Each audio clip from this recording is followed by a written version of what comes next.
ಎಲ್ರಿಗೂ ನಮಸ್ಕಾರ. ನಮ್ಮ ನ್ಯೂಸ್ ಅಲರ್ಟ್ ಯೂಟ್ಯೂಬ್ ಚಾನಲ್ಗೆ ನಿಮಗೆ ಸ್ವಾಗತ. ನಾನು ಚಂದನ್. ನಾನು ಎಷ್ಟೋ ವಿಡಿಯೋಗಳನ್ನ ಮಾಡ್ಬೇಕಾದ್ರೆ ಪಟ್ ಅಂತ ಮಾತಾಡಿರ್ತೀನಿ. ಬಟ್ ಇವತ್ತು ಈ ಘಟನೆಗಳನ್ನು ನೋಡಿದ್ದು, ಆ ಫೋಟೋಗಳನ್ನು ನೋಡಿದ ಮೇಲಂತೂ ಪದಗಳನ್ನ ಹೇಳೋದಕ್ಕೆ ಒಂಥರ ತೊದಲು ಸಂಗಾಗ್ತಿದೆ. ಯಾಕೆಂತಂದರೆ ಇಷ್ಟೊಂದು ಭೀಕರವಾಗಿ ಸಾವು ಬೇಕಾ ಜನಕ್ಕೆ. ಬೆಳಗ್ಗೆ 11 ಗಂಟೆಲಿ ಒಂದು ಘಟನೆ ನಡೆಯುತ್ತೆ ಬೆಂಗಳೂರಿನ ನೆಲಮಂಗಲ ಹತ್ರ. ಮಂಡ್ಯದಲ್ಲಿ ತಿರ್ಗಾ 1 ಗಂಟೆಗೆ ಒಂದು ಘಟನೆ ನಡೆಯುತ್ತೆ. ತಿರ್ಗಾ ಮಧ್ಯಾಹ್ನ 2 ಗಂಟೆಗೆ ಒಂದು ಘಟನೆ ನಡೆಯುತ್ತೆ. ಏನು ಬ್ಯಾಕ್ ಟು ಬ್ಯಾಕ್ ಸರಣಿ ಸಾವುಗಳು. ನಿಜಕ್ಕೂ ಇವತ್ತು ಕರ್ನಾಟಕಕ್ಕೆ ಕರಾಳ ದಿನ ಅಂತಂದರೆ ತಪ್ಪಾಗೋದಿಲ್ಲ. ಹೆಚ್ಚು ಕಡಿಮೆ ಈ ರೀತಿಯ ಅಪಘಾತಗಳಿಂದ 11 ಜನ ಸಾವನ್ನಪ್ಪಿದ್ದಾರೆ. ಹೆಚ್ಚು ಕಡಿಮೆ 2-3 ಜನ ಆಸ್ಪತ್ರೆಯಲ್ಲಿ ಚಿಕಿತ್ಸೆ ಪಡೀತಿದ್ದಾರೆ. ಅವ್ರನ್ನೂ ಕೂಡ ಹೇಳೋಕ್ಕಾಗಲ್ಲ. ಎಲ್ಲೆಲ್ಲಿ ಘಟನೆ ನಡೀತು ಅನ್ನೋಂಥದ್ದನ್ನು ವಿಸ್ತಾರವಾಗಿ ಎಕ್ಸ್ಪ್ಲೇನ್ ಮಾಡ್ತೀನಿ. ಕೊನೆಗೆ ದಯವಿಟ್ಟು ಒಂದೇ ಒಂದು ಚಿಕ್ಕ ಸಂದೇಶ ಇದೆ, ಮಿಸ್ ಮಾಡದೆ ಕೊನೆ ತನಕ ನೋಡಿ. ಬೆಂಗಳೂರಿನ ನೆಲಮಂಗಲ ಹತ್ರ ಫಸ್ಟು ಒಂದು ಘಟನೆ ನಡೆಯುತ್ತೆ. ಒಂದೇ ಕುಟುಂಬದ 6 ಜನ ಸಾವನ್ನಪ್ತಾರೆ ಅನ್ನೋಂಥ ಒಂದು ಸುದ್ದಿ ಮಾಧ್ಯಮಗಳಲ್ಲಿ ಪ್ರಸಾರ ಆಗುತ್ತೆ. ಏನು ಈ ಘಟನೆ ಅನ್ನೋಂಥದ್ದನ್ನು ಹೇಳ್ತೀನಿ. ಇವತ್ತು ಶನಿವಾರ, ನಾಳೆ ಭಾನುವಾರ, ವೀಕೆಂಡ್ ಆಗಿರೋದ್ರಿಂದ ಸಹಜವಾಗಿ ಬೆಂಗಳೂರಿನಿಂದ ಸಾಕಷ್ಟು ಜನ ಟ್ರಿಪ್ಪು, ಅಲ್ಲಿ ಇಲ್ಲಿ ನೇಟಿವು, ಸ್ವಂತ ಊರುಗಳಿಗೆ ಹೋಗುವಂಥದ್ದು ನಡೆಯುತ್ತೆ. ಅದೇ ರೀತಿ ಬೆಂಗಳೂರಿನ ಒಂದು ಫ್ಯಾಮಿಲಿ ಒಂದು ಹೊಸ ವೋಲ್ವೋ ಕಾರ್ನಲ್ಲಿ ಬೆಂಗಳೂರಿನಿಂದ ತುಮಕೂರು ಕಡೆಗೆ ಪ್ರಯಾಣ ನಡೆಸ್ತಾ ಇರ್ತಾರೆ. ಹೆಚ್ಚು ಕಡಿಮೆ 2 ತಿಂಗಳಿಂದ ತಗೊಂಡಿರುವಂಥ ಒಂದು ವೈಟ್ ಕಲರ್ ಹೊಸ ವೋಲ್ವೋ ಕಾರ್. 1,20,00,000 1,30,00,000 ಅಂತ ಹೇಳ್ತಾರೆ ಕಾರ್ನ ಬೆಲೆಯನ್ನು. ಕೋಟಿ ಲೆಕ್ಕಕ್ಕೆ ಬರಲಿಲ್ಲ ಇವತ್ತು, ಜೀವ ಅಷ್ಟೇ. ಕಾರು ಈಗ ನೆಲಮಂಗಲ ಹೈವೇ ಅಂತಂದರೆ ನೀವು ಎಡಬದಿ ಬಲಬದಿ ಮಧ್ಯದಲ್ಲೊಂದು ದೊಡ್ಡ ಡಿವೈಡರು, ಅಲ್ಲಿ ಹೂವು ಗಿಡಗಳು ಅವು ಇವು ಬೆಳೆಸಿರ್ತಾರೆ ರಸ್ತೆಗೆ ಚೆನ್ನಾಗಿ ಕಾಣಲಿ ಅಂತ. ಕಾರು ಹೋಗ್ತಾ ಇರುತ್ತೆ. ಕಾರ್ ಸಂಖ್ಯೆ ಬಂದು ನಾನು ನಿಮ್ಗೆ ಹೇಳ್ತೀನಿ, KA01ND1536 ವೋಲ್ವೋ ಕಾರು ಹೊಸದು. ಈ ಕಾರ್ ಮುಂದೆ ಇನ್ನೊಂದು ಚಿಕ್ಕದು ಕ್ಯಾಂಟರ್ ಹೋಗ್ತಾ ಇರುತ್ತೆ, ಒಂದು ಹೀಚರ್ ಕಾರು, ಲಾರಿ. ಅದು ಬಂದು KA06AB0645 ಒಂದು ಹೀಚರ್ ಕ್ಯಾಂಟರು. ಹೆಚ್ಚು ಕಡಿಮೆ ಆ ಕ್ಯಾಂಟರ್ಗೂ ಈ ಕಾರ್ಗೂ ಒಂದು 50 ಮೀಟರ್ ಡಿಸ್ಟೆನ್ಸ್ ಇರಬೇಕು. ಅದ್ರ ಪಾಡಿಗೆ ಅದು ಹೋಗ್ತಿರುತ್ತೆ, ಇವ್ರ ಪಾಡಿಗೆ ಇವ್ರು ಹೋಗ್ತಿರ್ತಾರೆ. ಸಹಜವಾಗಿ ವಾಹನಗಳಿಂದ ವಾಹನ ಹೋಗುವಂಥದ್ದು, ವಾಹನಗಳ ಮುಂದೆ ವಾಹನ ಹೋಗುವಂಥದ್ದು ಇರುತ್ತಲ್ಲ, ಆ ರೀತಿ. ಆ ಕಡೆಯಿಂದ ಇವ್ರು ಎಡಬದಿಲಿ ಹೋಗ್ತಿದ್ದಾರೆ ತುಮಕೂರು ಕಡೆಗೆ. ಆ ಕಡೆಯಿಂದ ತುಮಕೂರು ಕಡೆಯಿಂದ ಬೆಂಗಳೂರಿಗೆ ಬರ್ತಿತ್ತಲ್ಲ MS ಸ್ವರೂಪಿಯಾದಂಥ ಒಂದು ದೊಡ್ಡ ಕಂಟೈನರು, ಹೆಚ್ಚು ಕಡಿಮೆ 20 ಚಕ್ರದ ಕಂಟೈನರ್. ಅದು 1000 kg ಕಬ್ಬಿಣ ತುಂಬ್ಕೊಂಬರ್ತಾವನಂತೆ ಒಳಗಡೆ ಸರಕು ಆ ಕಂಟೈನರಲ್ಲಿ. ಬೆಂಗಳೂರು ಕಡೆಗೆ ಬರ್ತಾವನೆ. ಆ ಮಧ್ಯ ಡಿವೈಡರ್ ಇರ್ತಲ್ಲ, ಅಲ್ಲಿಗೆ ಕಂಟ್ರೋಲ್ ಮಾಡೋಕ್ಕಾಗಿಲ್ಲ ಗಾಡಿಯನ್ನು, ಸ್ಪೀಡಲ್ಲಿ ಬರ್ತಿದ್ದಂಥ ಗಾಡಿಯನ್ನು. ಆ ಡಿವೈಡರ್ಗೆ ಗುದ್ದಿದೆ ಒಂದು ಟೈರು.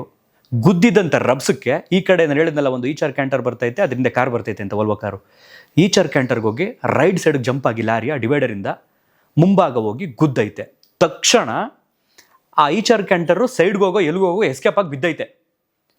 ಹಿಂದೆ ಬರ್ತಿತ್ತಲ್ಲ ವೋಲ್ವೋ ಕಾರು, ಈ ಕಂಟೈನರು ಹಿಂಗಾಡಿ ವಾಲಾಡ್ಕೊಂಡು ಹಿಂಗೆ ದಬಾಕಣೈತೆ. ಹಿಂಗೆ ಹೋಗ್ತಿದ್ದಂಥ ಕಾರು, ಹಿಂಗೆ ಬರ್ತಿದ್ದಂಥ ಲಾರಿ. ಒಂದು ಕಾರ್ ಅಂತಂದರೆ ಸರಿ ಸುಮಾರು 4.5 ಅಡಿಯಿಂದ 6 ಅಡಿ ತನಕನೂ ಕಾರ್ಗಳವೆ. ಈ ವೋಲ್ವೋ ಕಾರು ಹೆಚ್ಚು ಕಡಿಮೆ ಒಂದು 5 ಅಡಿ ಇರಬಹುದು ಅಂದ್ಕೊಳ್ಳಿ. 5 ಅಡಿ ಇರುವಂಥ ಕಾರು ಈ ಕಂಟೈನರ್ ಬಿದ್ದ ಮೇಲೆ ಕೆಲವೊಂದು ದೃಶ್ಯಗಳಲ್ಲಿ ಗಮನಿಸ್ತಾ ನೋಡ್ತಾ ಇದ್ರೆ ಅರ್ಧ ಅಡಿ ಕಾಣ್ತೈತೆ ಫೋಟೋಗಳಲ್ಲಿ. ಕಂಟೈನರ್ ಬಿದ್ದೋಗಿದೆ, ಭೂಮಿಯಿಂದ ಅರ್ಧ ಅಡಿ ಮಾತ್ರ ಕಾರ್ ಕಾಣ್ತೈತೆ. ಅದರಲ್ಲಿ ವೈಟ್ ಕಲರ್ ಕಾರ್ ಇದು ಅನ್ನೋಂಥದ್ದನ್ನು ಮಾತ್ರ ಗೆಸ್ ಮಾಡೋಕ್ಕಾಗ್ತೈತೆ ಅಲ್ಲಿದ್ದಂಥ ಸ್ಥಳೀಯರಿಗೆ.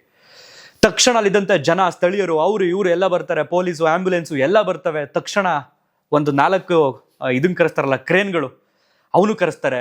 ಆ 4 ಕ್ರೇನ್ಗಳಿಗೆ ಆ ಕಂಟೈನರ್ನ ಎತ್ತಕ್ಕಾಯ್ತಿಲ್ಲ, ದೈತ್ಯ ರೂಪದ ಕಂಟೈನರ್ನ. ಒಳಗಡೆ ಸರಕು ಕಬ್ಬಿಣ ಅಂತ ಹೇಳ್ತಿದ್ರು. ಕಬ್ಬಿಣ ಅಂದರೆ ಗೊತ್ತಲ್ಲ ನಿಮಗೆ, ಟನ್ ಲೆಕ್ಕದಲ್ಲಿ ಇರ್ತದೆ. ಸೊ ಇದು ಕ್ರೇನ್ಗಳು ಹಗ್ಗ ಹಾಕೊಂಡು ಎತ್ತೋದಕ್ಕೆ ಹಿಂಗೆ ಪ್ರಯತ್ನ ಪಡ್ತಿದ್ದಾವೆ. ಒಂದು ಕ್ರೇನು ಒಂಚೂರು ಕಸ್ಕೊಳ್ತು. ಒಂದು ವಿಡಿಯೋ ದೃಶ್ಯ ನೋಡ್ತಿದ್ದೆ ನಾನು.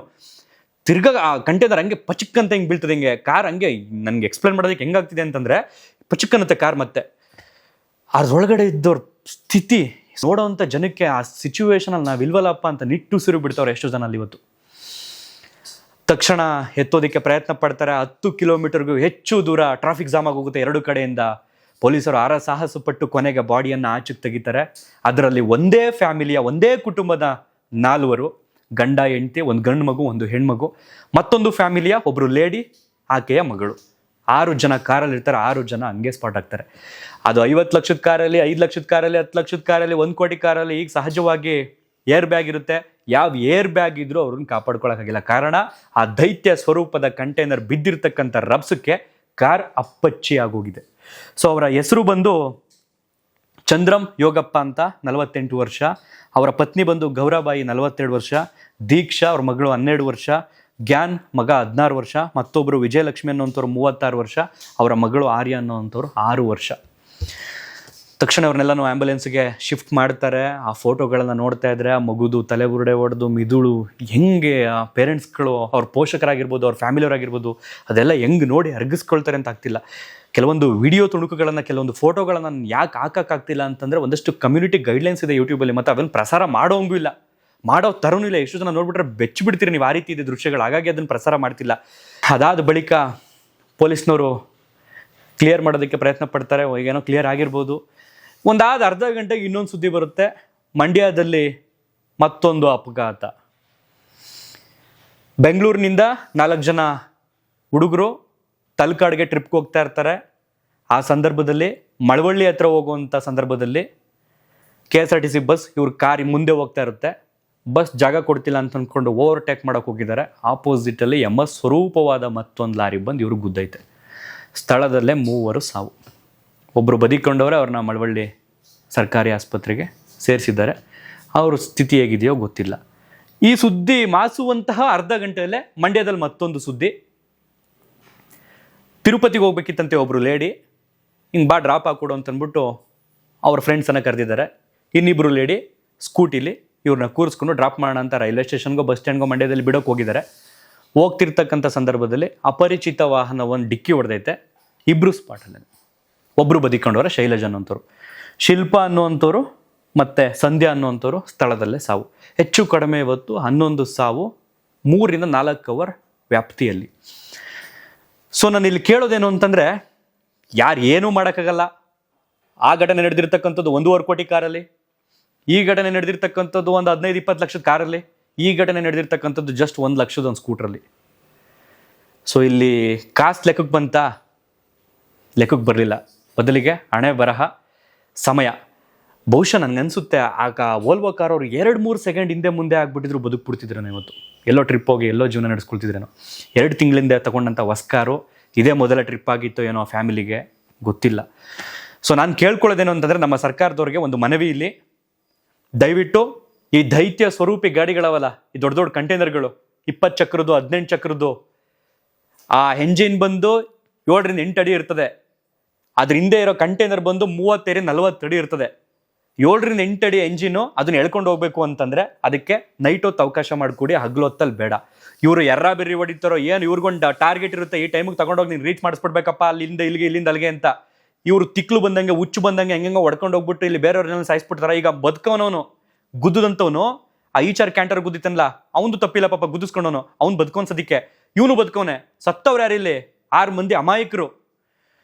ಸೊ ದಯವಿಟ್ಟು ಸರ್ಕಾರದವ್ರಿಗೆ, ಗೌರ್ಮೆಂಟ್ಗೆ ಒಂದು ಮನವಿ, ಈ ದೊಡ್ಡ ದೊಡ್ಡ ವಾಹನಗಳನ್ನು ರಾತ್ರಿ ಹೊತ್ತು ಹೋಗೋದಕ್ಕೆ ಅವಕಾಶ ಮಾಡಿಕೊಡಿ. ಹಗಲೊತ್ತಲ್ಲಿ ಬೇಡ ಇಂಥ ವಾಹನಗಳು ಹೋಗುವಂಥದ್ದು. ಒಂದಿನ ತಡವಾಗಿ ಬಂದು ರೀಚ್ ಆದರೆ ಯಾರ ಮನೇನೂ ಏನು ಹಾಳಾಗ್ಬಿಡೋಕ್ಕಿಲ್ಲ.